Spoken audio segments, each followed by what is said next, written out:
Doesn't Speed Film Foundation video production is supported by viewers and members like you.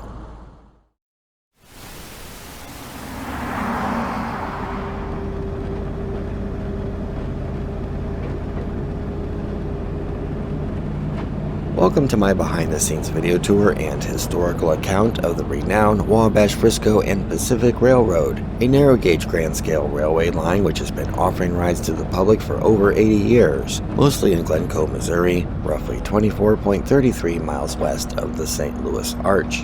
For some reason, the gentleman primarily seen in this film wearing the yellow flannel shirt invited the Doesn't Speed Film Foundation camera and was gracious enough to provide this account of the WFPRR Railroad to an untrained flailing filmmaker to create this unprofessional documentary from a collection of ad-libbed single takes shot by a blundering cameraman, who has once again been dutifully scolded by the editor who had to do their best to salvage the mess. But hopefully this bespoke and authentic documentation trilogy of this unique model railroad community will find some appreciation in humanity's video archives, despite its amateur execution being claimed as artistic license. The good news is this film is a proper presenter who can talk at length about the Wabash Frisco and Pacific Railroad far better than I ever could, and this small sample of his genuine knowledge and enthusiasm for it certainly comes through, even in this undisciplined video production.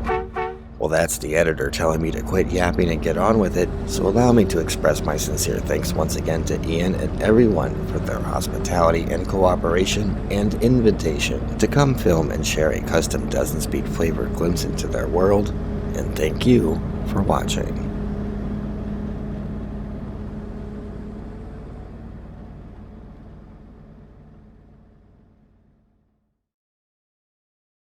Some general history of the place. This is the Wabash Frisco Pacific Railroad. We were founded in late 1939.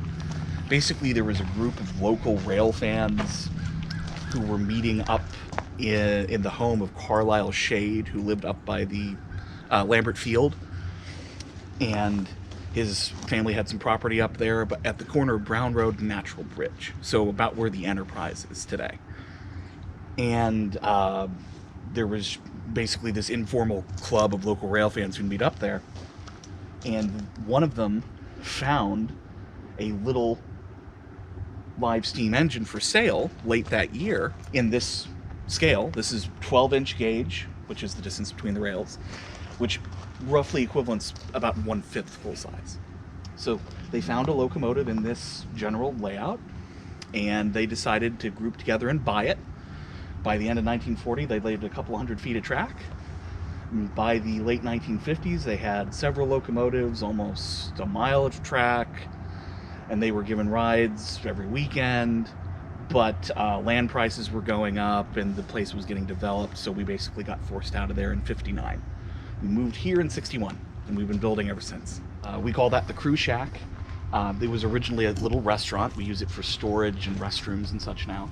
And the old two-story house you see behind there, we call that stucco. That was an existing property as well, but most of the other buildings here we put up ourselves. Karen is a machinist, and Mitch is just Mitch. It's just Mitch. I guess a guy with skills. All around her. Yeah, he's relatively new, but he's very rapidly making himself invaluable. But this is where the magic happens. So this is our back shop. We've got a lift and a crane here, or crane, more of a lift. And then we have a 6-foot covered concrete pit here to get underneath stuff. But this is where the heaviest repair happens. This is where we can lift boilers and otherwise do the heavier lifting that we can't do other places. This is one of our locomotives that's currently being rebuilt. Number 401. She was originally built in England in 1925. And there's an even more fascinating story about her that we'll get into later. But she's one of a pair of sisters built in the 20s in England, and we currently own both of them. She is currently being rebuilt after not running since 2006. But we have all of the pieces, the boilers and storage in another building. We are just putting her back together, remachining all of the motion and components and such. But through the next door is the more operational equipment. We own 10 total steam locomotives, and most of them are in here in certain pieces. That is the locomotive I mentioned earlier, number 171. She was built in 1907 by the International Miniature Company. But she's our oldest and smallest and first locomotive, but she still runs. We are currently doing some machine work on her, but her boiler is sound. We're hoping to steam test her later this year. The large one you see here that's being repainted is number 928. It's our largest locomotive. It's our newest, and it's the only one we've ever actually finished ourselves. We completed it in 2006, and it's currently backwards. The tender is usually supposed to be behind it. We are repainting it right now. So the outer jacketing is being stripped out. Then this is locomotive 300. She was built by a master machinist in the late 50s. We bought it. It was an occasional guest here and at the old location. It last ran in about 2002. We finally got the boiler back after many years of work. It's currently being put back together. So we're hoping to run it sooner rather than later as well. But the really cool thing is that everything you see here that looks like a steam engine is an actual steam engine. You burn the fuel, you make the steam. About half of them are fired by coal, like you'd expect. The other half are oil fired. We use Jet A kerosene. So in fact, the three on this side, so 300, 928, and 534 here are all oil fired. So they don't have coal bunkers, they got oil tanks. So there was a company from the 30s, I believe, up until the late 1950s, early 60s called Wagner and Sons. And they would build trains for city parks, theme parks, just if you wanted a big miniature train in this scale, you called them. We have two of their products. So we've got 534 here, which wasn't an official Wagner locomotive, but it was built of a kit of parts from them in 55. And then the pieces and the wheels you see here and the boiler in the other room is from 535, which was an official Wagner product in 59. So 534 here is one of our workhorses. She's powerful, she's reliable. She ran this past year, she'll run this next year. Every year, we basically do some minor mechanical work. We make sure the safety valves work. We clean out the boiler. We pressure test everything to make sure there's no leaks. We use, we call it a hydrodynamic test or a hydro test, where we pump it up with water pressure instead of steam. Because not only is that safer if there's a failure, but it's also way easier to spot a leak that way. Once we get to late March, early April is when we'll start actually readying the steam locomotives to run. But until then, it's more heavy repair and machining work that we got to do. And then 403 here is a mystery, because we bought her in 2002 from a gentleman down in Arizona who claims that he built it back in the 1980s. However, in the research we did when we bought the locomotive, and since, we've discovered some model engineering articles dating back to the 1920s and 30s that seem to really heavily match this locomotive. So we're not 100% sure, but we're pretty sure she's a lot older than we think she is. She's also a little off scale and not quite set up the other steam locomotives are. So she's very unique to run, but she's powerful and very, very interesting. So one thing that you'll learn is that every steam locomotive is individual. They all have their own personalities, so to speak. So even the ones built in the same way by the same people aren't going to handle the same. And just as a frame of context, we do go back into operating service in May. So the first Sunday in May, we'll actually have stuff under steam. Probably there's going to be most members usually show up noonish, and they will probably send out a maintenance away train out to go work on the track. We have a couple of diesels that are actually basically just big lawnmowers, and it's a gas engine with a hydraulic drive, right? But they look like diesel trains. So that is 704. It was also built by the fella down in Arizona. We bought it also in 2002. And it is a generic model of just like a switcher engine. It's currently undergoing some work. There was a incident with improper fuel last year, so the engine itself is actually brand new. But you can see the engine in front drives a hydraulic compressor in the middle, and the hydraulic compressor drives hydraulic motors on each truck, which drive the wheels through chains. So Mr. Strain here is one of our more regular members. He used to lead the organization back in the day when he was still into that sort of thing, right? Right. He's also one of our talented machinists, but we do have a machine shop. So, which is what Jim's about to go in and do. Yes. So we can show you around there if you'd like to see it.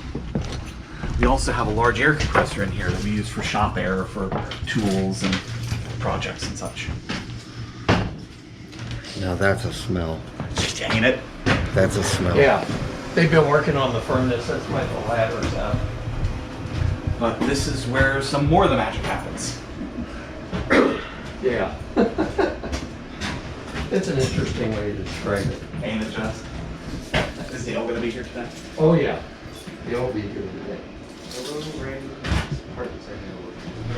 So a lot of current projects in here are turning wheels and axles. So like, we're doing a lot of repairs on some of our freight cars right now. It'll go away by 8. That's going to be the most significant wear items we need. So you can kind of see you've got piles of wheels, axles, and trucks. And we just got a whole bunch of axles sent in, so we're having them make sure that we're just checking over the measurements now, making sure they fit, turning the wheels to match them. Oh, that is bad. Oh, I cut that inside circle. Yeah, the thing is, a lot of these locomotives don't have spare parts or never had spare parts, or nothing was commercially available, so a lot of what we have to repair, we have to make. There are a couple of things we were lucky enough to source, but 99% of the 5/16 time we need a new bushing or a bearing or something, we got to turn it ourselves. So that's what this place is for. Yeah, like this is kind of like, I don't want to say the inner sanctum, but not everybody who has keys to the property has keys to this building.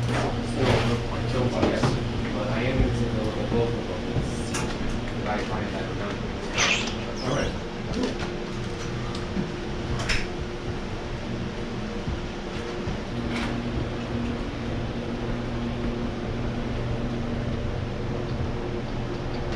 It's got a little play in it too.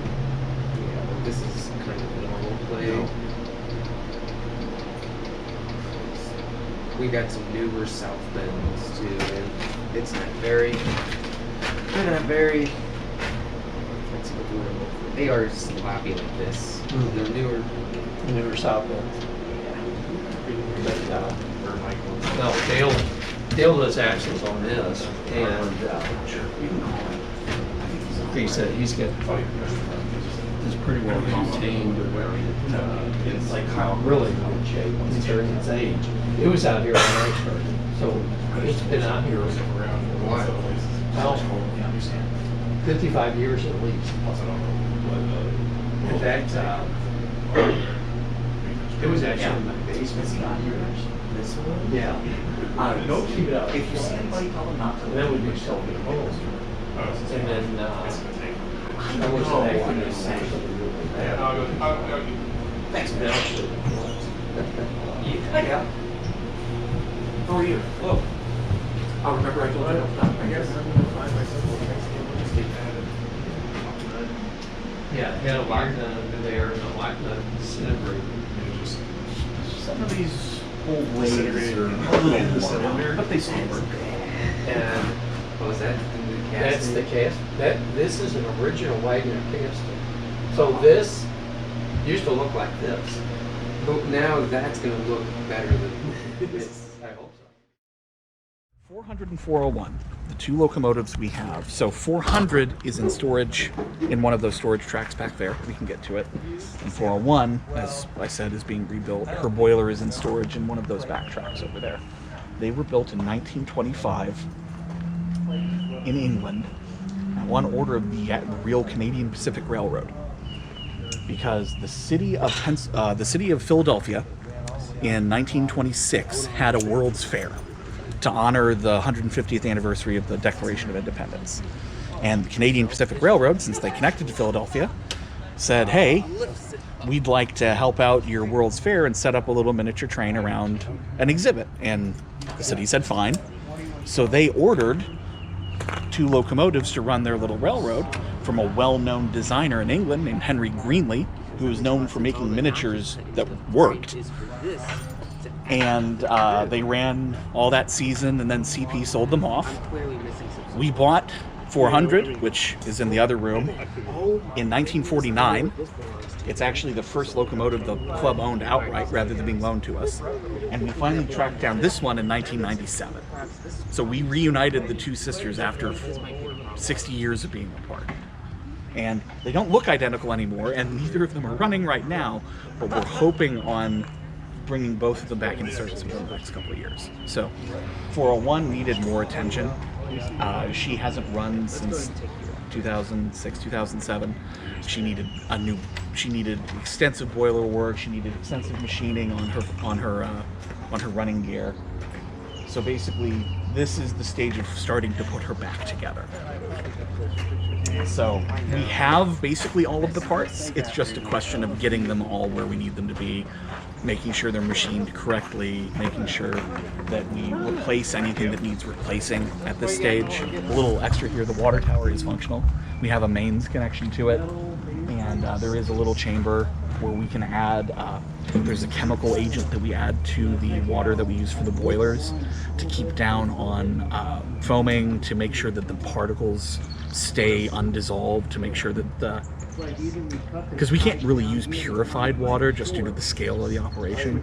So we use a chemical agent in the water to make sure that the minerals and just, the impurities of city water don't stick on the boiler after they're done. We just call this old building, or this container, the fuel shack, because that's what it is. We store all of our various fuels in here. So we have a gasoline tank for the various things that run on gas, your diesels, our power tools, that sort of thing. Inside here, we also have a big kerosene tank for the steam locomotives. And then on the latter half of the container, we also have coal storage. From year to year, it's been more and more difficult to get a supply of coal, just because none of the big mines really want to talk to somebody like us, because we can only buy so much at a time. But at the same time, we want to have a quality source. We don't just want the dust coming off of the power plant or what have you. So we had about 20 tons worth from a mine in West Virginia. That was real great stuff, but we ran out of it a couple of years ago. And ever since then, we've been testing various supplies and mines and to see anything that'll burn well enough for us to use. This past year, we found a mine in Pennsylvania that worked, and we jumped on it. We ordered, I think, about 20 tons total of coal, which should last us at least that many years. But the kerosene that we get is actually a real awesome story.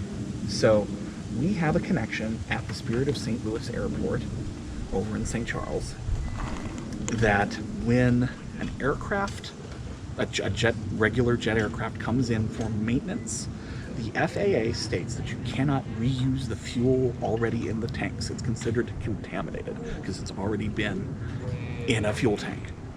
So we are a licensed disposal of said fuel. So we get our Jet A kerosene for basically next to nothing. And there we have a fella, one of our members ships it, processes it, filters it for us, and brings it here a couple barrels at a time. And then finally over there, the two-story building, we call it the GFK, after one of our founding members. The upper floor we use for meeting space, and then basically the rest of the building we use for storage. Like we have a lawnmower stored in the bottom floor. We have souvenirs and more just kind of like office storage up on the top floor. Nothing really super interesting in there. We can see it later, but I'm not really concerned about that building right now. Tracks 9, 10, and 11 in the car barn are more deep storage for stuff that we don't really mess with until we need it. And then tracks 1, 2, and 3 are for the trains we usually use to pull passengers with. So obviously we don't really need those right now, which is why neither of those doors are open. But other than that, you've basically seen everything. Do we get to ride a train today? Maybe. It depends on if Tom sends a train out. How many locomotives do you have total? Total, 14.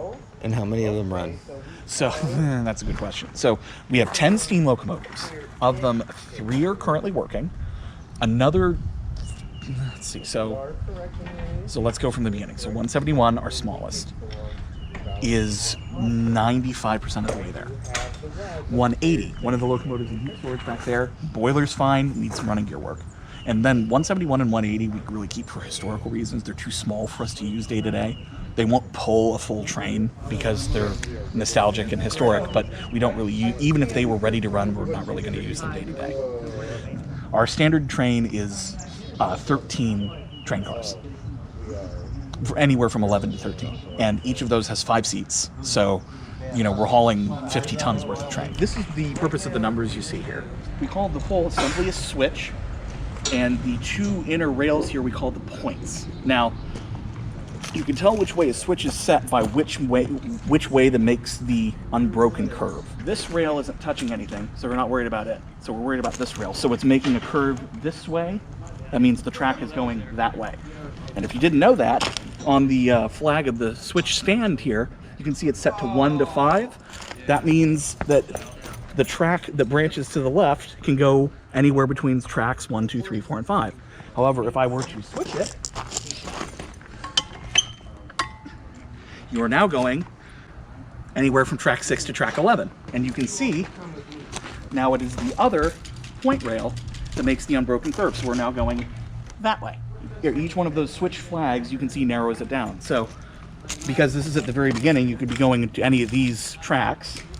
But by the time you get up here, this switch is only deciding between 6 to 8 and 9 to 11. And then even further up, 10 or 11, or do you want to go to track 9? And then if you were going to 10 or 11, well, if I would have got my would you like to go to 11? I got Jack, or would you like to go to 10? I just don't know. I honestly don't know. So that is how you basically follow the flags to determine from where you start to where you end up. And then do the same in reverse. You follow the rails, you follow the flags to make sure if you're starting from track 10 and you want to go all the way out to the main line. So that one's set to 10 to 11. That one's set to 9 to 11. That one's set to 6 to 11. As long as you see your number in that range, you have to look to where the point rail goes to. So you can see this lever is over here because it's convenient, because if we put it over here, it'd kind of be in the way. But you can see it goes all the way underneath one track that it doesn't affect to the 2 it does. So yeah, now it's set for 11. And now it's set for 10.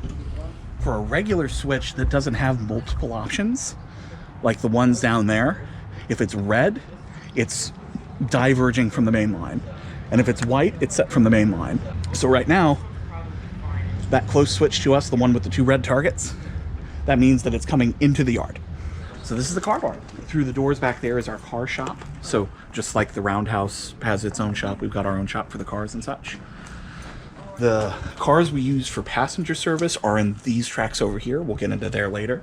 But most of the equipment you see here is either in storage or we use it for maintaining the track. So you can see the cars full of rock that we use as ballast, the cars that we have tools in. And then, like I said, we've got our diesel locomotives here. And then there's a couple of steam engines that we don't have room or space to work on currently that we have stored down there. But this is one of my favorite pieces of equipment on the whole railroad, because this is the first all-aluminum hopper car in any gauge or scale made. Because Alcoa Aluminum over in Granite City wanted to break into the American hopper car market and prove that you could make a functional hopper car out of all aluminum, which had never been done before. So they made a 1/5 scale test prototype and sent it all around the country at like industry shows and such, and when they were done with it, they donated it to us. And it was sponsored, so Alcoa Aluminum built it, and the Missouri Pacific Railroad, the full-size company that eventually ended up getting merged into the UP, sponsored it, and it is still lettered for the Missouri Pacific these days. That is official Missouri Pacific paint.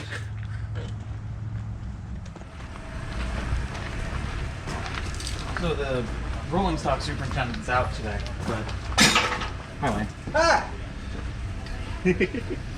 But basically, this is where the rolling stock, as in the non-powered stuff, and the diesel department do a lot of their work. So this is one of our crew cars that's got handbrakes on it. So we usually have one at each end of the train. So not only are there seats for the crew, but there's seats for passengers, and it's open underneath the seats so that we can keep stuff like derailing kits, first aid kits, that sort of thing. And then on each end of on each one, there is a handbrake wheel. So this was getting reworked so that the handbrakes were being refitted. Just like this one, this is actually, the frame is upside down and the seats are sitting on top of it, but this is the frame of one of these. The 150 series flat cars are made of steel, and they were built in the early 1950s. And then this is just another one of the gondolas, just like you saw around, that we use for both utilities and for passengers. We just have a little wooden framework we can set on top of it for passengers to sit. But yeah, you can see we've got spare wheels and axles, we've got springs, we've got seats, we've got paint. Basically everything that doesn't move itself, this is where it gets worked on. Oh, your couplers. So not quite as extensive as the shop in the roundhouse, but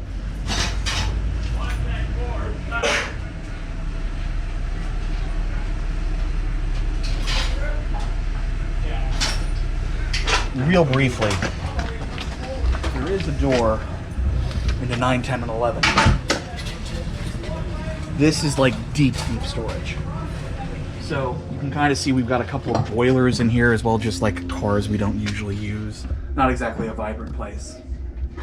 But anything we need to store that we don't plan on messing with often, we put in here. We've been putting new stuff up here, like the car barn was built, well, the car barn's been extended several times, but it was first built in like the early 80s. The roundhouse was put in the early 90s. When did you get involved? Very end of 2004. So better part of just over 20 years. You've been around 20 years too. But I've been riding as a passenger since before I could talk. Like I've never known a life without this place. So go ahead and find yourself a seat, wherever you want to sit. But we're actually going all the way through past where the end of the line usually is. We're working on an extension project, and this is some heavy rock that's going to shore up like the very end of the line. So you're going to see some stuff that people don't even usually see.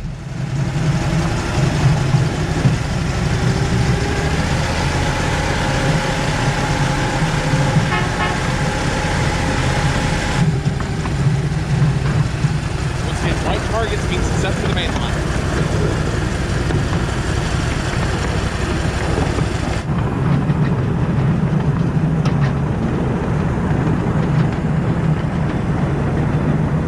Then this is the Alan Foster Trail, part of the Greenway. This whole thing was part of the Missouri Pacific Railroad back in like the 1900s. Got abandoned in the 30s.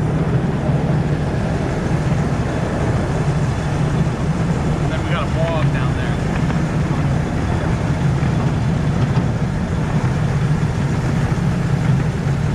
So we're approaching our first level crossing, and right after the level crossing is bluff siding, which is our first passing point. And we call it bluff siding because there's a bluff.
Here is Mohan.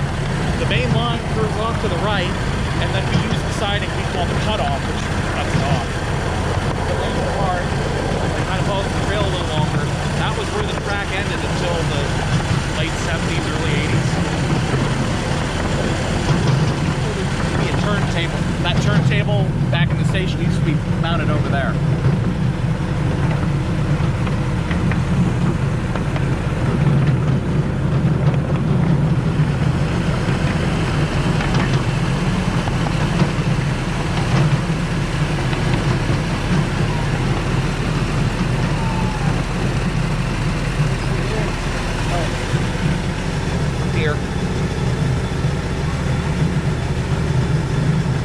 Tell it's the same deer herd who sticks around here because there's two albinos. A doe and two does, daughter and a mother. We call them Snowball and Snowflake. But we see them all the time, all year round.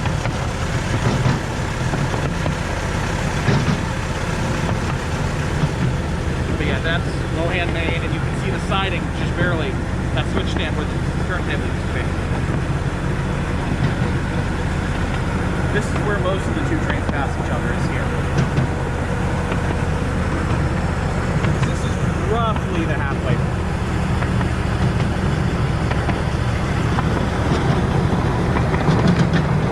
But now we're away from the trail and we're climbing uphill.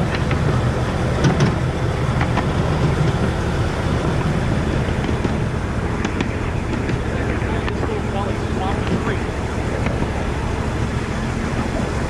I say little gully, but we did have to bridge over it.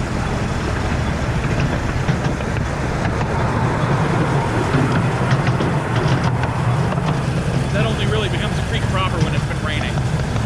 Otherwise, it's kind of swampy. That's the name.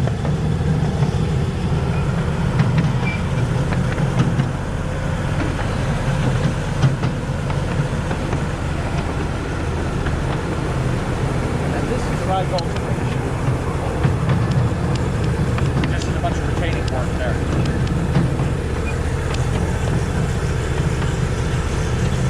So this is Summit. This is the top of the hill, and now we're going to start coasting downhill to the end of the line.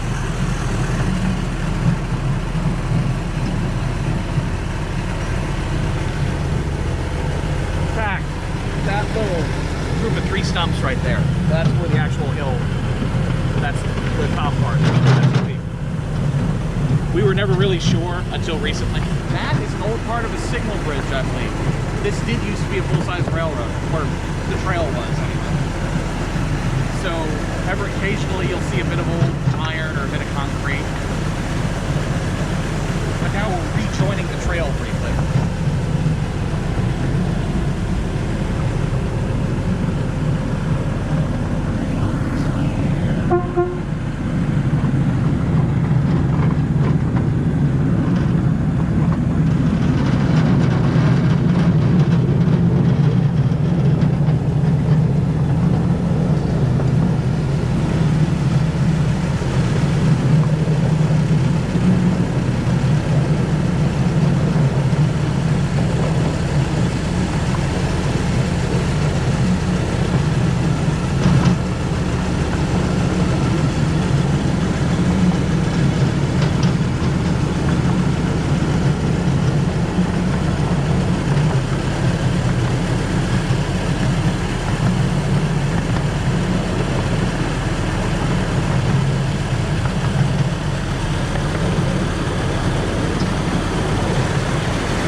auxiliary tracks a locomotive can use basically as a three-point turn.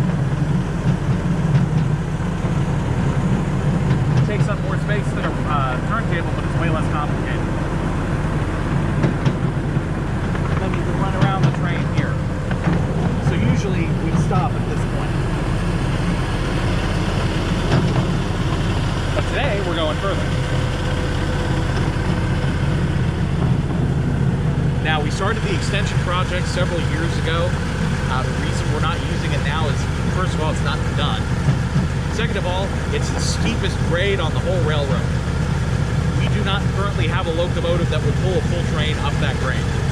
And we're currently looking for solutions for that. Because the county did beat us here, and they want us to keep it the same grade as the trail is. But people can climb a steeper hill than a train can. So